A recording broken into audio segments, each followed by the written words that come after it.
Pues entonces, les estaba comentando de que los invito a que vean el Padlet ahora al finalizar la sesión, porque ahí está precisamente el instructivo de cómo descargar la versión demo para mañana, para la sesión con Elías. Y entonces mañana con él lo que van a realizar es un proceso más de corte inductivo, producto de diversa información, construir códigos y tendencias de pensamiento, llegar a las subcategorías y a partir de esas subcategorías pensar en la categoría macro de nuestro proyecto, de nuestro análisis de contenido. Eso es algo muy importante. Sin embargo, también existe la posibilidad, y que eso seguramente será objeto de otro workshop, entender cómo las categorías pueden emerger a partir de un sistema deductivo. Este sistema deductivo, y yo les hago la invitación precisamente, y como decía acá en la diapositiva, en virtud del principio de exclusividad, es aquí, dentro de sus recopilaciones teóricas, metodológicas y de los referentes que ustedes lean, tengan la oportunidad de que cuando se está construyendo un proyecto, piensen de una vez cómo determinado grupo de antecedentes me permite una categorización. Y resulta de que los estados del arte son los sistemas de categorización bajo análisis de contenido de corte deductivo más importantes en el mundo, de alguna manera en el campo de investigación. Porque resulta que cuando tú construyes un estado del arte, entonces recopilas 25 antecedentes sobre la temática de estudio que estás indagando. Listo, no hay problema. ¿Cómo organizo esos 25 antecedentes? Esos 25 antecedentes los organizo, los clasifico, los agrupo en virtud de semejanzas, al mismo tiempo de diferencias, de puntos metodológicos en común, de consensos teóricos, y de alguna manera al mismo tiempo los estoy clasificando en virtud de su exclusividad. Entonces, por ejemplo, voy a colocar otra vez a Paula. Paula, tú nos puedes colaborar con el último estado del arte que construiste en torno a la inclusión de estudiantes sordos y se les enseñanza la física, que es lo que estás trabajando. ¿Cuántas categorías te salieron en virtud de ese análisis de contenido, ese estado del arte que construíamos? ¿Te recuerdas? Hasta el momento me salieron 3 de lo de antecedentes de la revisión documental. Perfecto, listo. Entonces, ¿cómo era la primera categoría? La primera categoría es inclusión de estudiantes sordos, solo así. Inclusión de estudiantes sordos. La otra era inclusión de las ciencias naturales de los estudiantes sordos, y la otra era la formación de docentes. Perfecto, listo. Resulta que perfectamente con Pablo lo que hacíamos era recopilar 25 antecedentes que se suponía que de una u otra manera estaban hablando sobre la importancia de pensar la ciencia natural hacia población sorda, y específicamente la ciencia natural que hablara específicamente de la enseñanza de la física. Entonces teníamos 25 antecedentes, listo, 25 o 24. De esos que entonces se encontró con Paula, entonces empezamos a categorizar, es decir, de una manera deductiva. Entonces construimos 3 categorías. Una primera categoría de los antecedentes o referentes que hablasen sobre la enseñanza de la física para los sordos, listo. Otro, no tanto de la física, sino ya específicamente de las ciencias naturales y cómo era posible pensar una ciencia naturales más inclusiva, que no abordaban el concepto física particularmente. Y una tercera categoría en donde se hablaba de la ciencia, de la física, pero adicionalmente se hablaba de algo muy importante, era de la formación de maestros en virtud de los sistemas de inclusión o de los procesos de inclusión educativa. Entonces, en ese tipo de ejemplificaciones, por ejemplo, lo que se hacía con Paula, se utilizan sus sistemas de corte deductivo, porque a partir de mi revisión teórica, mi revisión documental, yo estoy construyendo precisamente los procesos que me permiten a mí generar esas categorías de análisis durante todo mi proyecto. Caso contrario, lo que van a realizar mañana con Elías y lo que les voy a mostrar a continuación. Entonces, el siguiente principio está, bueno, relevancia, exclusividad. El tercer principio es el de complementariedad. Es importante tener en cuenta que en el problema o fenómeno estudiado se abre un abanico de categorías para un estudio que a su vez permiten complementarse con el objeto de profundizar o ahondar sobre determinada categoría. ¿Qué significa? Es decir, que se debe relacionar coherencia en búsqueda de información. Es decir, yo no puedo estar pensando que a una categoría que he construido de manera deductiva, producto de mi revisión documental, de mi revisión teórica o metodológica, yo le puedo incorporar información que no es coherente con esa categoría. Entonces, los sistemas de categorización en el análisis de contenido deben ser demasiado coherentes, porque eso hace que mi investigación sea sólida, que pueda ser replicable y que además tenga un índice de confiabilidad bastante alto. Por lo tanto, el tercer principio lleva a nuestro cuarto principio, que es el de especificidad, y ese es el que plantea lo siguiente, que es la especificidad de una categoría es el hecho que esa categoría se especializa en un área específica, concreta y delimitada, es decir, cada categoría se comporta en virtud de un campo temático en particular. ¿A qué voy? Con el ejemplo de Paula. Los antecedentes o los referentes que yo estoy codificando bajo inclusión de las ciencias naturales con estudiantes sordos no pueden ser los mismos que aporten a inclusión inclusión de estudiantes sordos en los escenarios de formación inicial. No puede ser lo mismo. Deben ser únicos, deben ser exclusivos, porque además me van a permitir es construir ambas categorías y desarrollar un análisis completo del fenómeno de estudio. Y por último, hablamos del principio de exhaustividad. Este hace referencia a que es necesario en el proceso categorial el admitir la inclusión de información en una de las categorías. ¿A qué voy? El sistema el principio de exhaustividad es algo que utilizamos mucho en los métodos de corte inductivo. Resulta de que perfectamente dentro de un sistema de corte inductivo yo puedo encontrar que un código de información o una unidad de información que construí me puede servir para dos categorías. El principio número 2 de exclusividad me decía que lo ideal es que un código vaya para una sola subcategoría o una sola categoría, pero el de exhaustividad me permite que cuando yo haga un análisis completo y vuelva y revise la información, encuentre que un mismo código o una misma unidad de información me puede servir para explicar dos categorías, es decir, que esas categorías ya no son separadas exclusivamente, sino que tienen puntos en común o convergencias y que esas convergencias me permiten generar un sistema de análisis de un discurso específico en torno a una temática. Entonces miren que eso es lo complejo del análisis de contenido. El análisis de contenido no solamente es crear categorías por crearlas, meter subcategorías, meter códigos en cada una, sino que es entender cómo entre esos códigos se pueden dar análisis y redes de discurso para entender el fenómeno de una manera mucho más amplia, mucho más compleja. Adicional a lo anterior, entonces podemos establecer que en los sistemas de categorización, bajo el análisis de contenido, existen unos factores que inciden dentro de esas categorizaciones. Un primer factor que incide son los objetos de la investigación, los objetivos. Entonces yo debo tener muy claro cuáles son mis objetivos de la investigación. ¿Para qué? Para que las características objetivas del contexto me aporten al desarrollo de esos objetivos, pero adicionalmente estén en virtud de un referente conceptual, porque si yo no tengo claro mi referente conceptual y cómo este se relaciona con el contexto y me permite desarrollar los objetivos de la investigación, yo nunca voy a llegar a discriminar realmente la información que yo requiero y que quiero y que la población me quiere suministrar o que los participantes me quieren suministrar. Miren, este esquema se representa mucho, o yo lo utilizo mucho sobre todo para entender un poco las entrevistas. Las entrevistas son instrumentos muy delicados porque resulta que cuando yo tengo una entrevista estructurada, yo digo pregunta 1, pregunta 2, pregunta 3, pregunta 10. Terminé. Gracias. Feliz día. Se acabó. Pero cuando yo planteo entrevistas semiestructuradas, las entrevistas semiestructuradas tienen un guión de preguntas, correcto, como muchos de ustedes saben, pero ese guión no es lineal, sino que puede ser cíclico, e incluso no se tienen que leer todas las preguntas obligatoriamente, porque una puede estar incluyendo respuesta de 2 o 3 preguntas al mismo tiempo. Entonces no hay ningún inconveniente. Pero entre esas entrevistas semiestructuradas hay un índice de dificultad, llamémoslo así, porque muchas veces el entrevistado o el participante tiende accidentalmente a confundir al entrevistador, lo hace perder de sus objetivos y entonces no se da cumplimiento a ese referente conceptual. Entonces yo por eso tengo que tener muy claro, ese sistema de categorización me favorece entonces acceder a unas unidades de análisis muy importantes para discriminar información.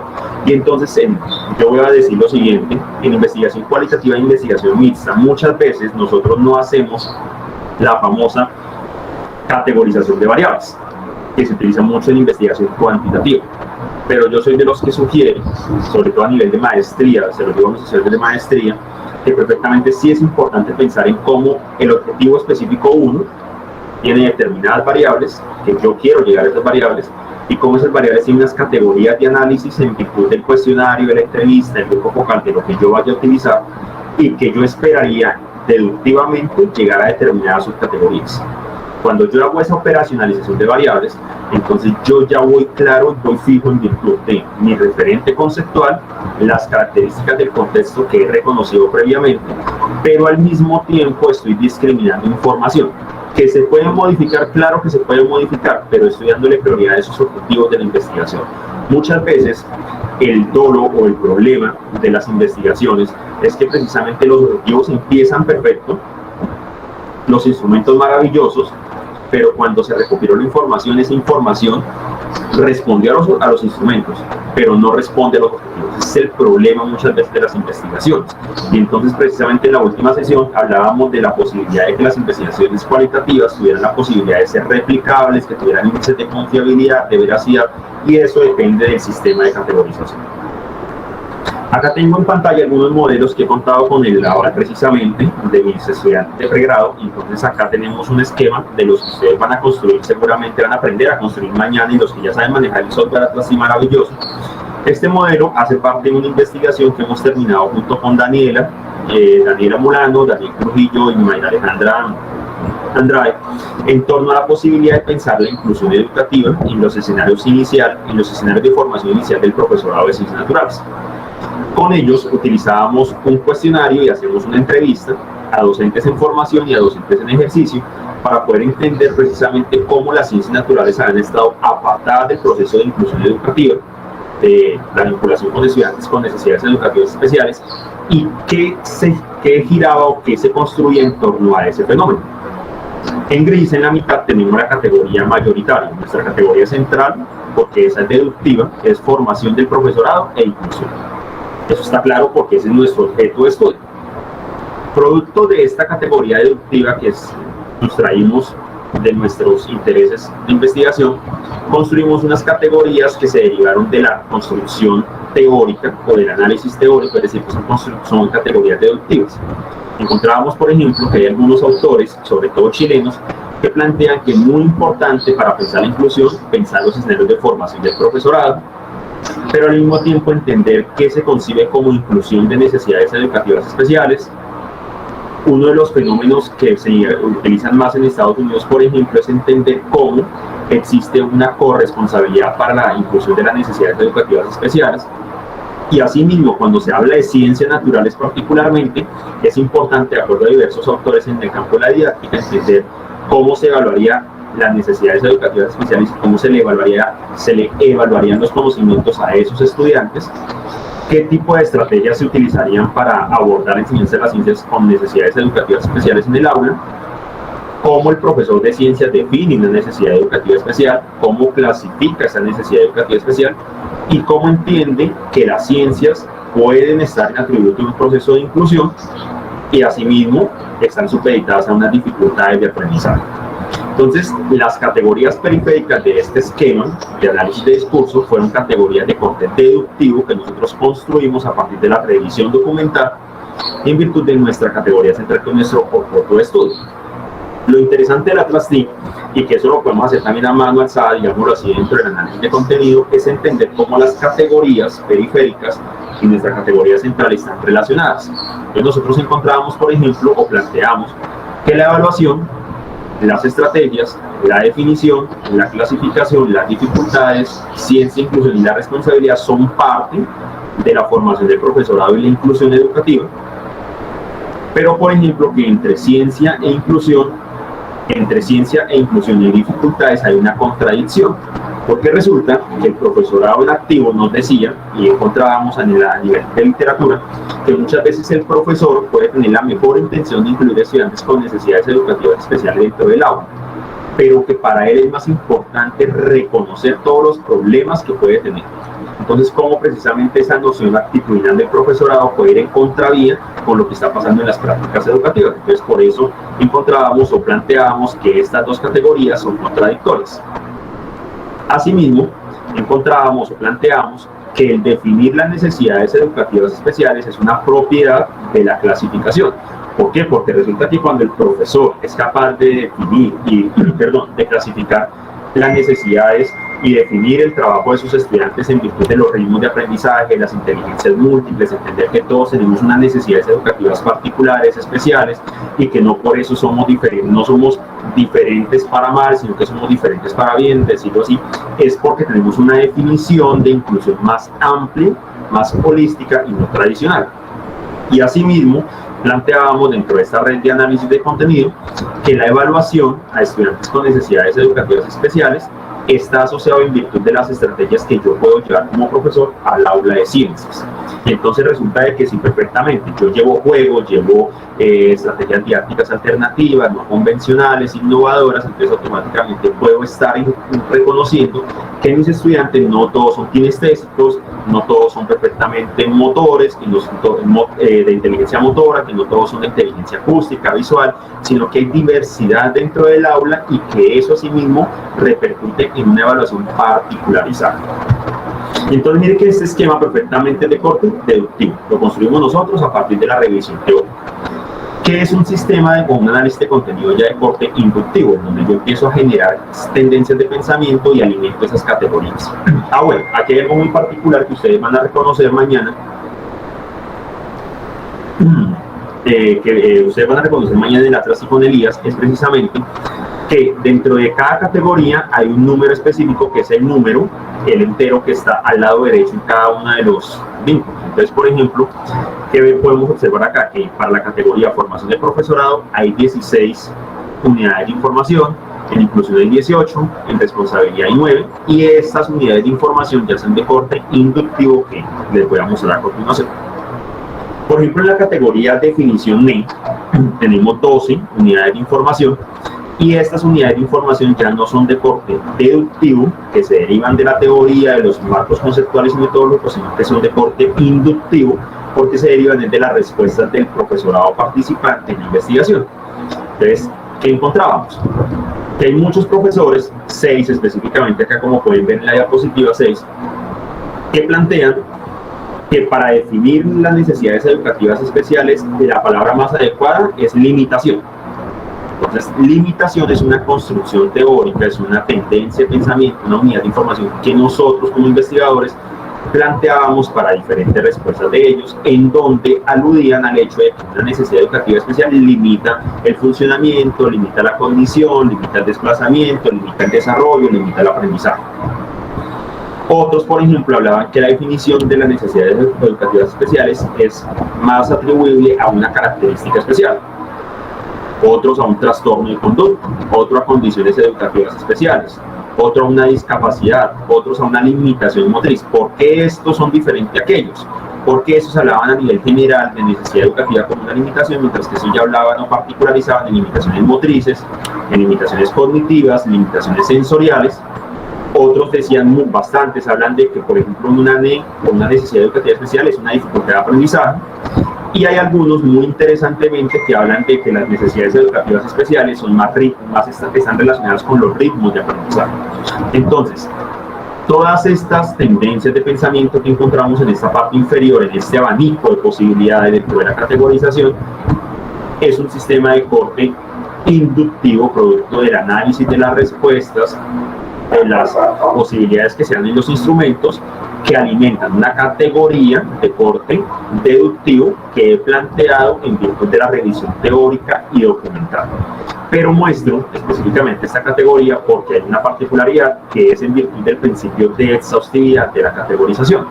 Nosotros encontrábamos también que, por ejemplo, la tendencia a ritmos de aprendizaje guarda relación tanto con la definición, pero al mismo tiempo con la clasificación NE, porque de acuerdo a Gardner y su teoría de las inteligencias múltiples, precisamente en virtud de las inteligencias y la diversidad de inteligencias que se puede presentar en el aula, entonces es importante pensar no solamente que eso es una definición de necesidad educativa especial, sino que es una clasificación, porque ellos están hablando de inteligencia kinestésica, ambiental, lingüística, motora, matemática, lógico-variacional. Entonces eso es un atributo muy importante. Entonces esto es un sistema de análisis de contenido, en donde yo construyo unas tendencias de corte inductivo para alimentar categorías de corte deductivo y puedo establecer relaciones entre categorías.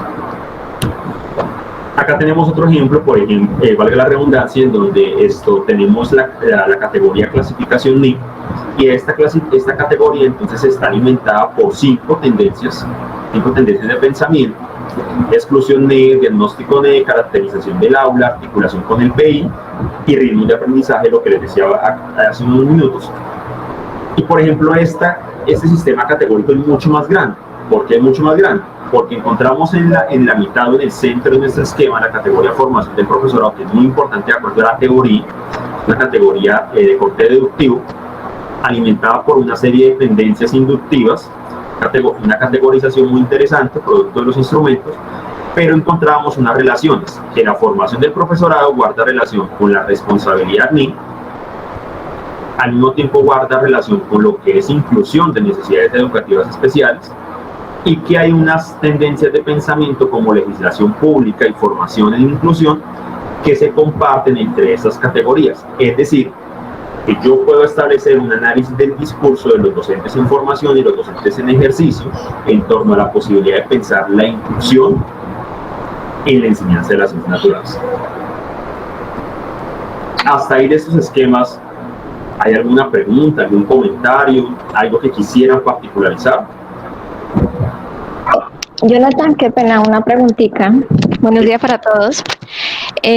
Agradecerle por ese espacio. En una ocasión, bueno, usted me hace el favor de explicarme este proceso, pero entonces yo aún sigo de pronto con esa incógnita. De pronto, no sé si nos lo vayan a hacer el favor de explicar.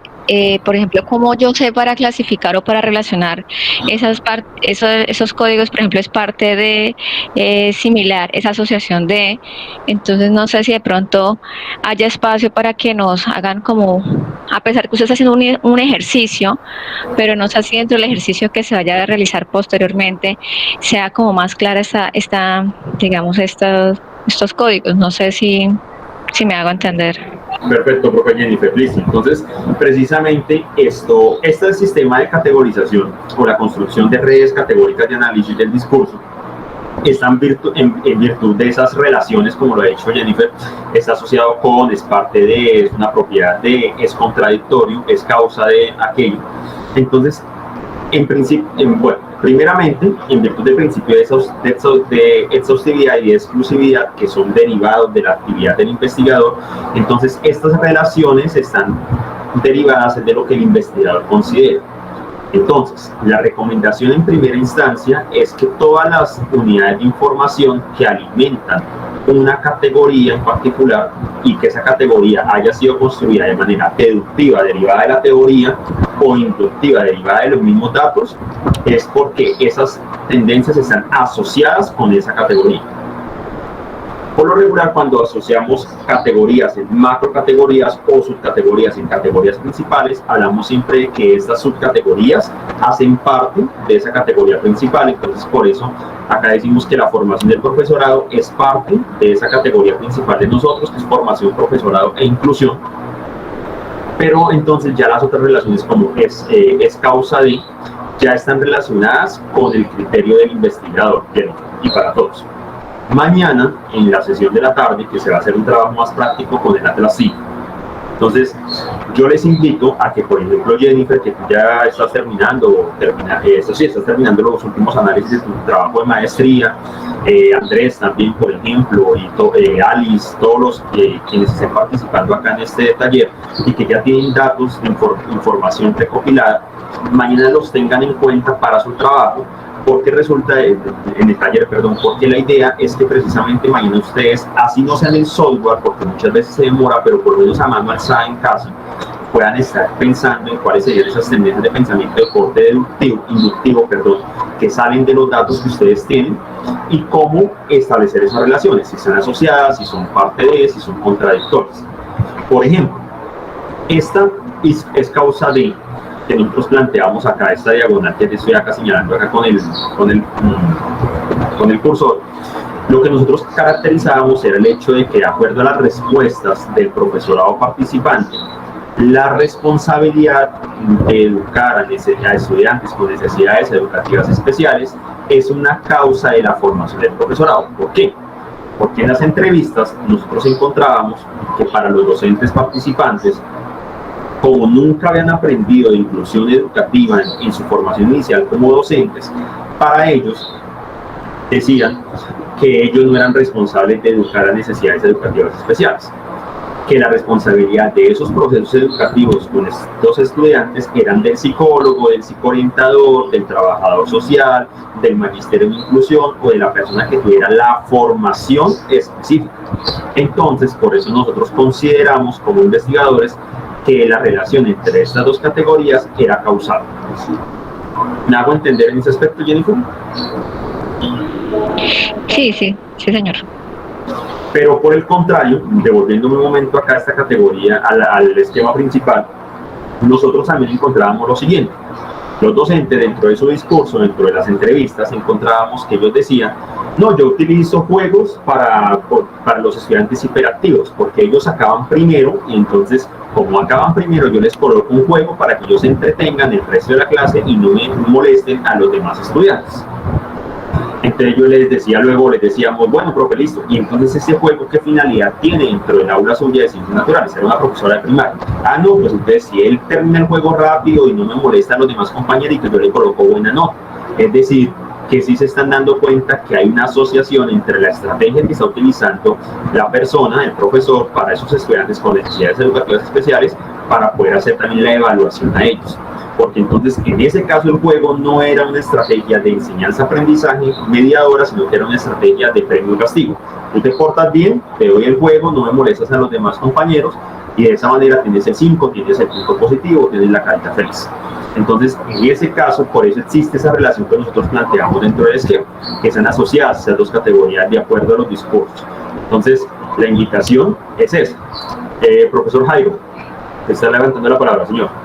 Sí, señor, es que quisiera pues retomar algunas cosas que usted ya ha dicho anteriormente y que aclara también el hecho de cómo poder seleccionar estos códigos para poder hacer las categorías, y es que siempre debemos estar orientados hacia los objetivos que son diseñados dentro del planteamiento de la investigación, son los que nos deben conducir a poder buscar los códigos o las categorías que nosotros pues necesitamos para dar respuestas a ellos, porque dentro de un sinnúmero de respuestas puede uno encontrar muchísimas cosas, pero es el criterio del investigador y es también ese objetivo lo que nos ayuda a orientar un poco esa selección y a empezar a buscar esas relaciones de las que está hablando allí Jonathan. Perfecto, profesor Jairo. Mire que ese aporte del profesor Jairo es muy importante, y en efecto, actualmente nosotros estamos desarrollando un proyecto sobre caracterizar un poco las afinidades que tienen hacia la sexualidad los profesores, pero no es hacia la sexualidad como un asunto biológico, clínico, preventivo, sino determinar cómo ellos consideran que la sexualidad se puede llevar al aula de ciencias y por qué la sexualidad es un asunto importante o por qué no es un asunto importante. Entre nuestros objetivos, por ejemplo, es reconocer esas tendencias, esas redes de pensamiento que hay en torno al profesorado. Entre los instrumentos previos que aplicábamos, encontrábamos, por ejemplo, que para los profesores de ciencias, la noción de sexualidad está muy supeditada a lo que aprendieron en fisiología humana al interior de su pregrado o a nivel posgradual. Entonces hay una relación directa, está asociada a esa concepción de sexualidad con su formación inicial, pero al mismo tiempo es contradictoria a lo que ellos conciben como sexualidad en su práctica y su vivencia cotidiana. Entonces miren que esas relaciones no surgen, están directamente implícitas por los objetivos, como lo ha dicho el profesor Jairo, pero más que pensarlas directamente implícitas, surgen en virtud de los discursos que encontramos con ellos. Por eso es que el análisis de contenido es un método, es una técnica de sistematización y análisis de la información que no solamente es, vuelvo les digo, meter tendencias en categorías y categorías en macrocategorías, no solamente es eso, sino que es entender cómo esos discursos de los participantes guardan relaciones intercategorías y que esas relaciones a mí me permiten analizar el fenómeno desde una perspectiva mucho más amplia. Yo sé que muchas veces estos esquemas, incluso ustedes mañana se van a dar cuenta con algunos de los ejemplos que tiene Elías preparado, es que uno encuentra una nube de palabras tan grandes y uno dice, pero ¿yo cómo organizo toda esa información?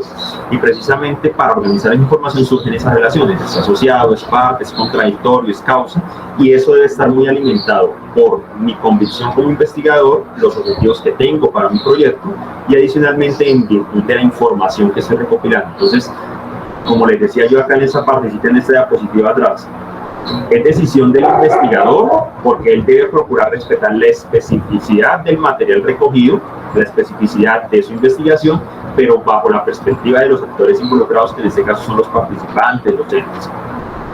Ahora bien, por ejemplo, en este otro esquema, miren, acá hacíamos una investigación sobre educación para la salud, y con Dayana precisamente y con Felipe, lo que hacíamos era caracterizar cómo las concepciones sobre educación para la salud, que era una categoría de corte deductivo, porque las recopilamos a partir de unos investigadores.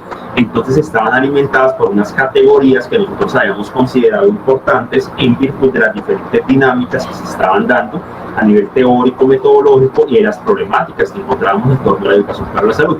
Nosotros construíamos entonces la categoría responsabilidad, de quién es la responsabilidad de educar en salud, cómo esa formación del profesorado guarda una relación con la educación para la salud, es parte de esa educación para la salud, cómo el maestro y su reflexión docente están asociadas también esos dos asuntos, cómo existen unos contenidos de enseñanza para educar en salud, cómo se concibe lo saludable, cómo se concibe la salud como tal, cómo existen unos ámbitos en torno a la educación para la salud y cómo esos ámbitos, miren, guardan una relación con las finalidades, porque las finalidades son causa de los ámbitos. Entonces resulta de que si yo quiero enseñar un ámbito como adicciones en el aula de ciencias naturales, entonces yo no puedo utilizar la misma finalidad de enseñanza y aprendizajes para enseñar adicciones que para enseñar sexualidad, porque son dos asuntos que hacen parte de la educación para la salud, dos ámbitos, pero que son totalmente diferentes. Entonces si ven que, por ejemplo, esta relación que planteamos acá es una relación que surge a partir del discurso que encontramos, o que perfectamente esas finalidades de enseñanza y aprendizaje son causa de las problemáticas,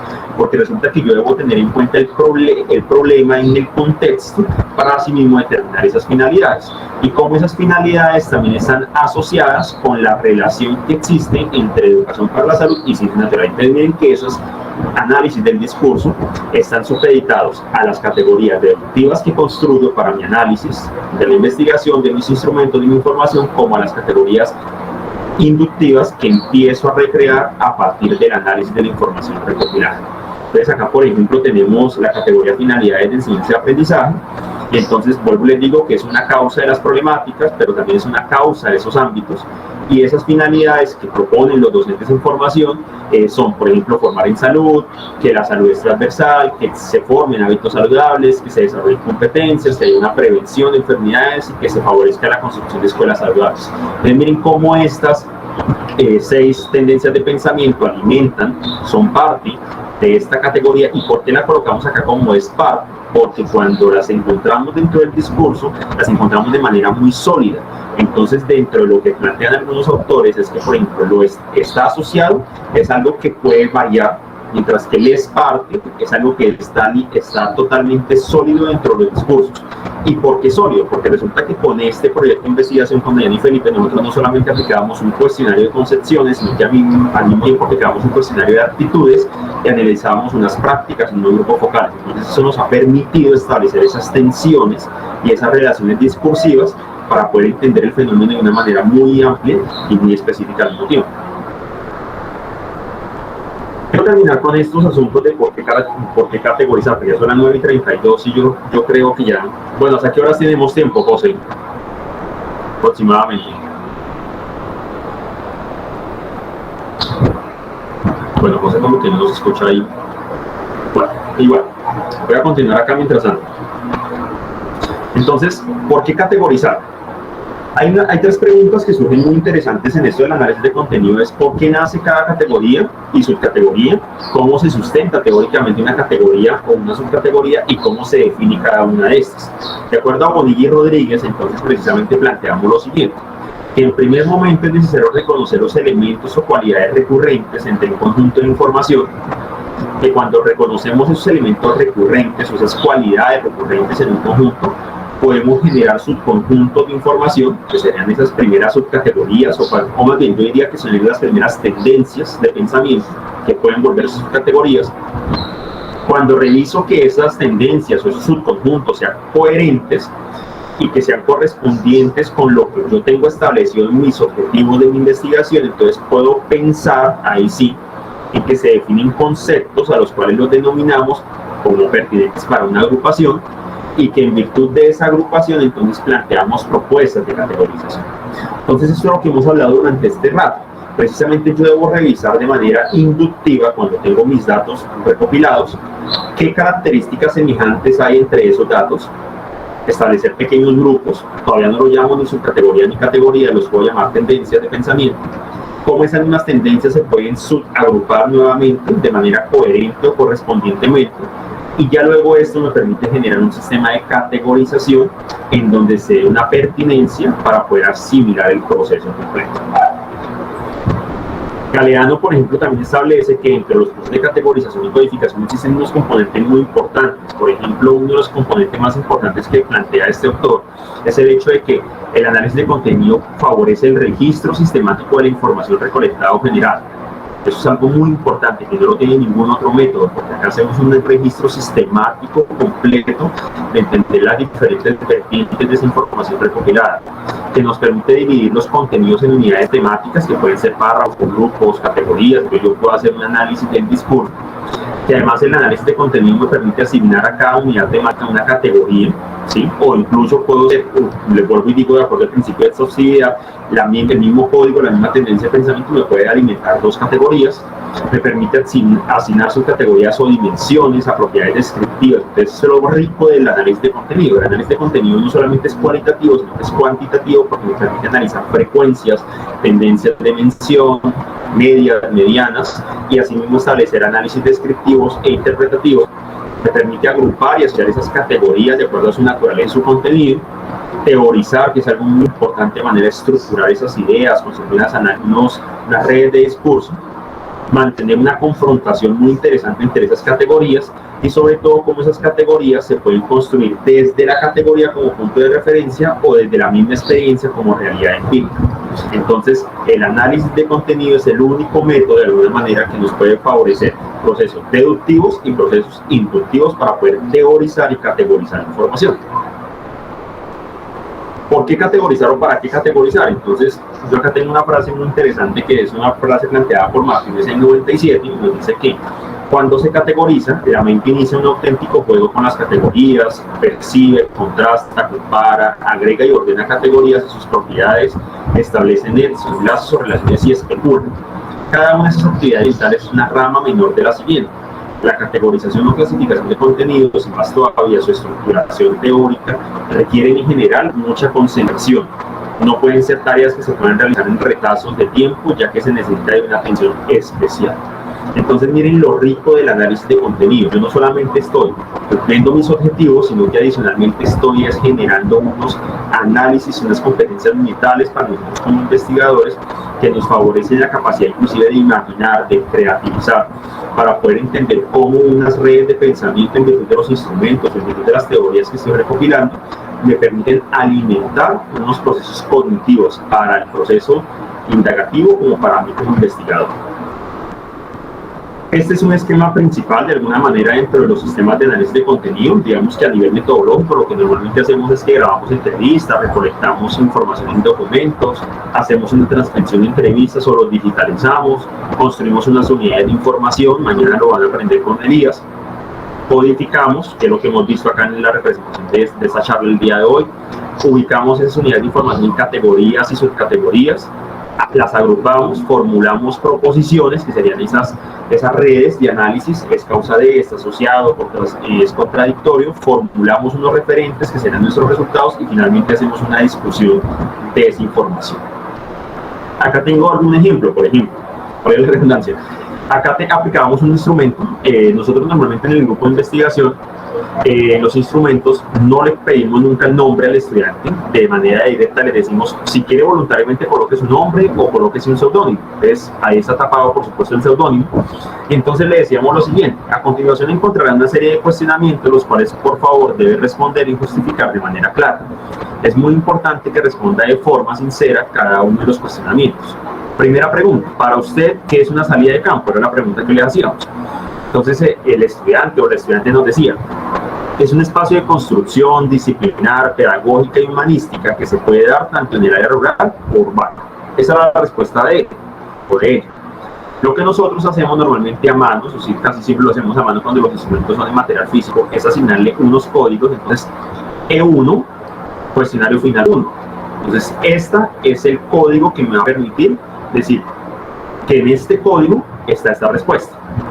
Pero todavía yo no he categorizado, apenas estoy construyendo códigos más de sistematización. Después lo que yo hago es esta respuesta transformarla en una unidad de información, y que esa unidad de información me alimente una subcategoría y finalmente una categoría. Acá teníamos otra respuesta. ¿Qué es una práctica de campo? Era la pregunta. Es un trabajo que se caracteriza por ser experimental y vivencial, por aprender a partir de la observación y la descripción. Es una forma de conocimiento que valida escenarios no formales. Entonces, acá nosotros hacemos un análisis de contenido de la respuesta para poder determinar esas tendencias de pensamiento. Y entonces nos interesa sobre todo esa parte que él dice, la persona que está participando ahí nos dice, es un conocimiento que valida escenarios no formales para aprender de la observación y la descripción. Eso es lo más importante de la respuesta de esa persona para nosotros como investigadores. Entonces eso, todas esas respuestas nos llevan a construir unidades de información, códigos, estudiante 14, 23, 10, 11, el criterio, la posible proposición que estaban utilizando para definir determinada pregunta y las posibles categorías que vamos construyendo a partir del análisis. Esto más ampliado viene lo siguiente. Por ejemplo, con Armando y con Camilo, lo que nosotros hacíamos en el proyecto de ellos era poder entonces utilizar diferentes preguntas.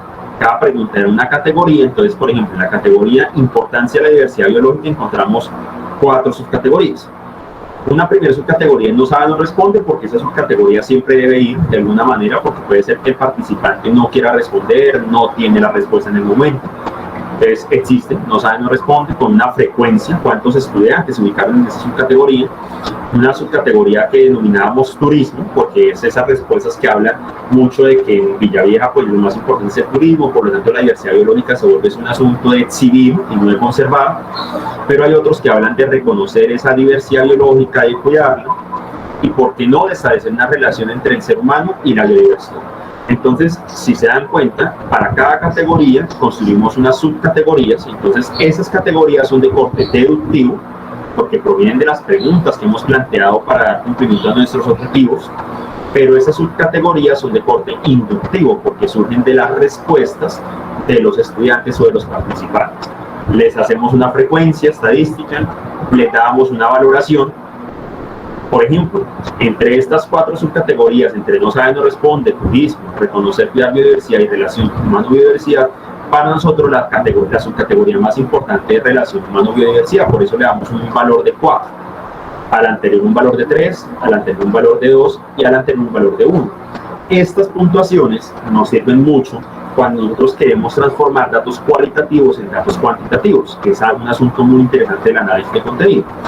¿Por qué? Porque además con esto podemos sacar una media estadística y podemos sacar una desviación típica que luego en un software como el SPSS o perfectamente en otros software estadísticos como en Excel sencillamente yo puedo comparar la media entre para un momento inicial y un momento final de una misma población para determinada categoría o determinada subcategoría y mirar si la media cambió o no cambió y determinar si hay un aprendizaje significativo en esa población o no y en virtud de que se puede dar ese aprendizaje. Así mismo hacemos con las demás subcategorías y eso lo van a encontrar en el Padlet para que lo puedan reconocer un poquito. Quiero mostrar entonces precisamente una de esas respuestas puntuales y cómo las transformábamos en subcategorías para que entendamos cómo es ese análisis de contenido directo. Por ejemplo, en la categoría importancia de diversidad biológica les hacíamos la siguiente pregunta: ¿por qué crees que es importante conocer la diversidad biológica de tu localidad? Esa era la pregunta. El estudiante 8 era muy directo: por el turismo. Entonces ahí la subcategoría es directamente turismo, no puedo hacer nada más porque es lo que está planteando.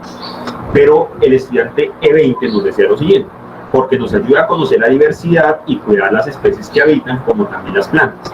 Como acá nos está diciendo conocer, diversidad y cuidar, por eso la subcategoría que utilizamos es reconocer y cuidar. El estudiante 20 nos dice algo mucho más elaborado, mucho más desarrollado, nos dice porque nos ayuda a protegerlos y saber cuáles están en peligro para tomar precauciones sobre sus cuidados y mejorar sus ecosistemas. Ella nos está hablando de reconocer la anterior, de la importancia del ecosistema, pero se está metiendo, se está ubicando como parte de ese entorno. Por lo tanto, ahí la subcategoría de análisis que utilizábamos con Armando y con Camilo, específicamente de la relación humano-biodiversidad. Asimismo, por ejemplo, hacíamos lo mismo con con la concepción de endemismo, con las concepciones con la categoría actitudes de conservación y con otras que hablaban de problemáticas ambientales. Quiero mostrar acá precisamente es un instrumento que con Armando y con Camilo se aplicaba precisamente, que es interesante para ver el análisis de contenido es que este material fue impreso, desarrollado más por los estudiantes. Si se dan cuenta, y todas las preguntas son abiertas en su mayoría, entonces es poder pensar en cómo esas preguntas abiertas se vuelven subcategorías para poder llegar a una categoría macro y que al mismo tiempo pueden encontrar relaciones entre las diversas respuestas que están en los estudiantes, y que eso nos permite también llegar a asuntos estadísticos como este. Entonces perfectamente las subcategorías las puedo llevar a una diagramación de barras, y esa diagramación de barras entonces puede generar unas representaciones simbólicas mucho más cognitivas para entender el fenómeno, poder decir precisamente cómo en un momento final o un momento previo estaban en determinadas subcategorías y se movilizan para otra. Entender también asuntos como comparar las respuestas de un mismo estudiante o de diversos estudiantes para una misma categoría o para una misma subcategoría. O acá, por ejemplo, entender lo siguiente: miren, la primera pregunta sobre diversidad biológica, al inicio, entonces pre es el azul, post es el naranja. Entonces, por ejemplo, en el grupo de intervención, al inicio habían 4 en una subcategoría reduccionista que se llamaba no sabe, no responde. Solo 1 que estaba por acá en turismo, pero habían 16 en reconocer, cuidar biodiversidad. Al finalizar, todos terminaron en la subcategoría reconocer y cuidar la biodiversidad. Quiere decir de que estos 5 se movilizaron para esta subcategoría. Entonces eso significa un índice de aprendizaje a nivel estadístico, desde un índice de p-valor, una media en comparación de las desviaciones típicas y los índices de media, pero al mismo tiempo es cómo el análisis de contenido me permite reconocer cómo las respuestas y las conclusiones de los estudiantes se movilizan desde concepciones reduccionistas hacia concepciones de mayor índice o aproximación al saber biológico. Entonces, de esta manera llegamos al final de esta charla y conversatorio un poco también, gracias a los que han participado, y la idea ¿cuál es la siguiente? Pues base en la explicación anterior, la invitación es a pensar en el problema de investigación que estén adelantando o que les interesaría revisar, y piensen en un instrumento para recolectar información en torno a ese problema. En la sesión de mañana, viernes 18 de diciembre, nosotros con Elías trabajarán la construcción de categorías, específicamente ya en el software Atlas.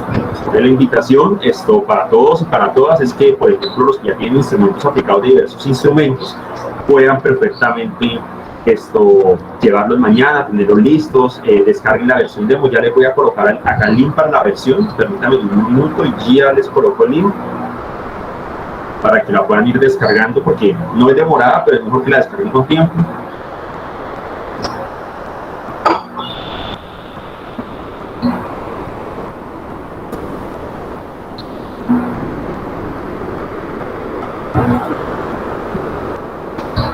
Listo, les coloqué el link, ustedes simplemente ahí pueden entrar, descargar la versión free, la versión demo del Atlas Team, y ya mañana trabajaríamos en la sesión de la tarde con él. Y sin terminar, quiero acá dar gracias a todo el equipo que siempre nos ha apoyado, al semillero, nuestro grupo de investigación. Esta foto la tomamos hace unos días cuando terminamos un evento académico, y precisamente lo particular es que pese a las distancias, pese a la virtualidad y pese a los distanciamientos sociales que nos puede tener en el momento de la pandemia, nosotros seguimos trabajando en virtud de nuestra Universidad Surcolombiana, construyendo academia, construyendo investigación y trabajando en esto tan bueno que es el famoso análisis de contenido y la investigación mixta y cualitativa. Muchas gracias de verdad a ustedes por estar atentos. Cualquier pregunta, duda, completamente el espacio está abierto.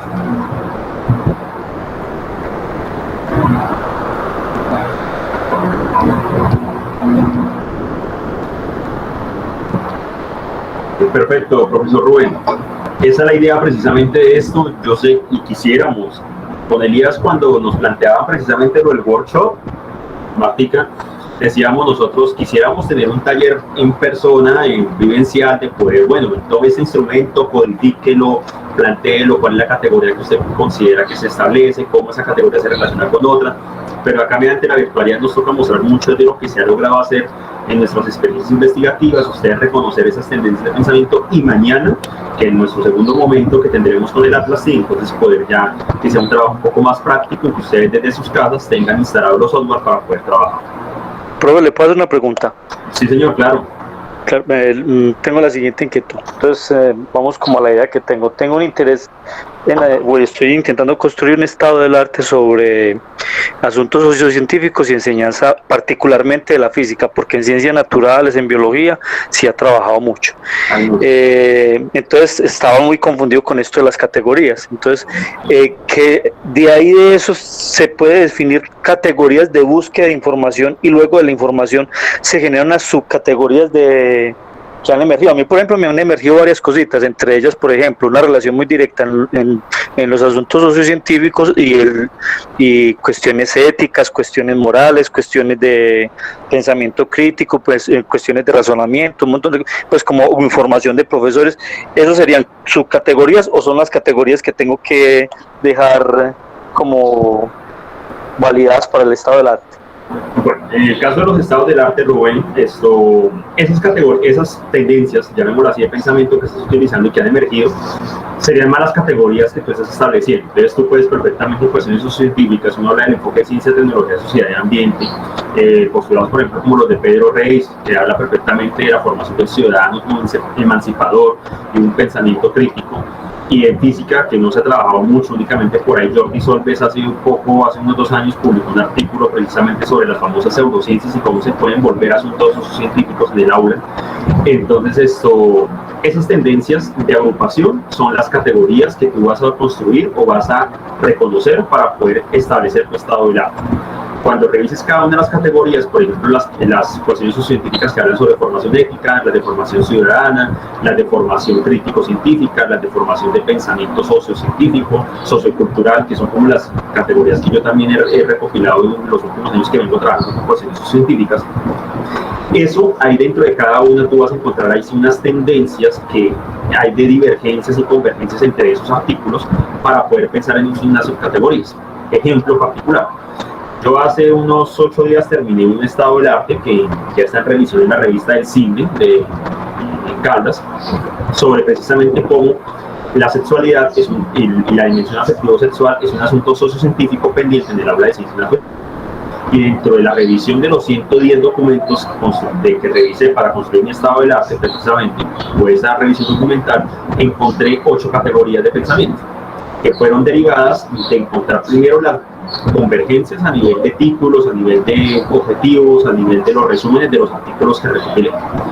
Dentro de unas de esas categorías, la que más me llamó la atención precisamente es una que le hemos denominado como formación de pensamiento crítico ciudadano para la enseñanza de la sexualidad.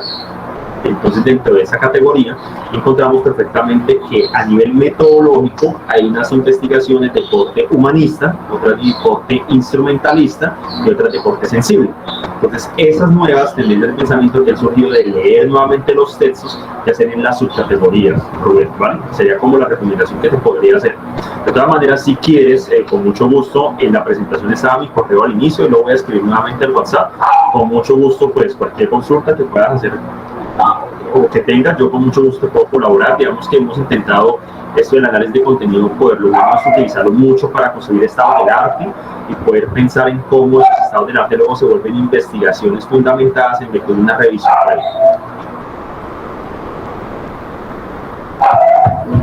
Muchas gracias, profe. Muchas gracias, y me aclara mucho. Bueno, pues acá les coloco igual nuevamente el correo mío para que, y con mucho gusto, cualquier duda, ahí con todo gusto se atenderá. Listo, ¿alguna otra pregunta, algún comentario?